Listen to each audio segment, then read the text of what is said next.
LA City Council President Eric Garcetti has been watching as well our series. It's called Saving the California Dream. That's where we talk to business leaders, politicians about the state of our states, and in this case, our city's economy. Today, Garcetti weighs in on what some call LA's excessive tax laws and why he wants the city to start taking the long view. Our city is one of the worst in the country in terms of our taxes and in terms of some of our bureaucracy. How did LA become so toxic? I think it's the tale of good intention gone awry. It is not that anybody said, let's go out and kill businesses, but little by little, nobody noticed why the businesses were slowly eroding away.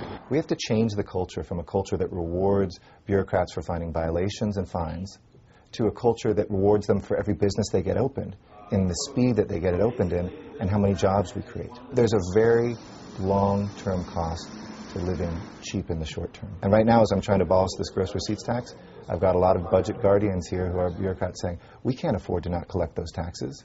We can't afford to have that tax. Are we addicted to our taxes? Is that what's going on? Some of these taxes were temporary. Absolutely. A study that we had in the city showed that we could have about 119,000 jobs in Los Angeles if we got rid of the gross receipts tax. That's how many businesses would come here and invest and be a part of LA. And if we want to save the California dream now, here in this city, we should be reducing and soon thereafter eliminating our city's business tax.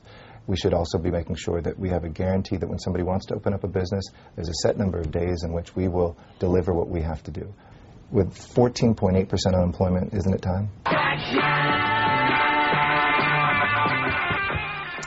We're joined now by our series producer, Heidi Kuda. She's been working on all of these dream stories. So he's running for mayor. He sure is, So yeah. you got to figure that's going to be a big part of his campaign platform. Be. I would think anybody who's thinking of throwing their hat in the ring in 2012, if jobs is number one, then forget about it. And I actually tracked him down because business leaders said he's the one guy in City Hall who actually seems to get it and is trying to change the culture there. But it's, you know, quite a road, quite a path. So is he wants to eliminate it?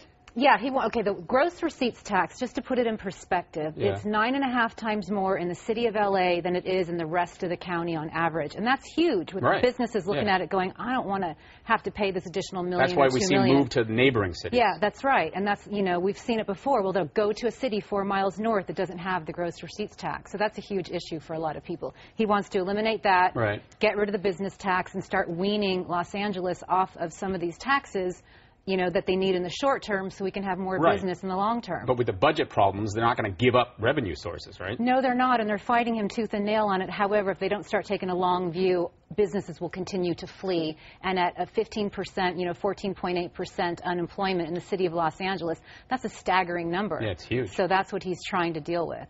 And like he said, get rid of that one tax, and then you have, you know, the study shows 119,000 more jobs. So that's what we, you know, that's all we care about right now. Jobs. That's what everybody's talking about. This whole series is for people out of work. We want Democrat, jobs. Republican.